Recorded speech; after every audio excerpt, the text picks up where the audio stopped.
may kabuang halaga na 2.55 billion may pababa ni Yusek Bernardo sa aking DO. Tulad ng mga nakaraang taon, ang proponent ay natiling 25% sa kabuang halaga ng pondo na ibaba ni Yusek Bernardo sa aking DO. Ang detalye ng proyekto ay nandito po. Marami po ito.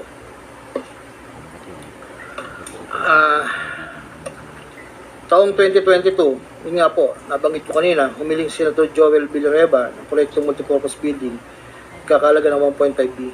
Sa halagang 1.5B ay 600 million lamang ang napagbigyan na pondo para sa multipurpose building. Hindi ito napagbigyan, kaya napilitan kaming gumawa ng paraan ni Yusek Bernardo. Hindi humingi ng partikular na proyekto o porsyento si Senator Joel, pero inutos ni Yusek Bernardo bigyan na lamang ng proyekto na may katumbas na 150 million na proponent.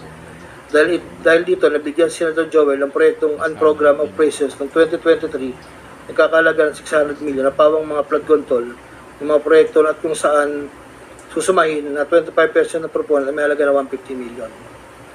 Hindi alam ni Senator Joel na flood control ang mga proyektong nailan sa kanya dahil ang aking pagkakalam ay ayaw po ni Senator Joel ang project na flood control. Ang halagang 150 million dila ko sa rest house sa Barangay Igulot, Bukay, Bulacan na iniiwan ko po sa tao niya na nagangalan lang pong Peng. Sinabi ko kay Peng na pakibigay na lang kay boss, tulong lamang yan para sa future na plano niya. Hindi po nila alam na doon galing yon sa flood control. Matapos po na hindi na po kami nagkausap.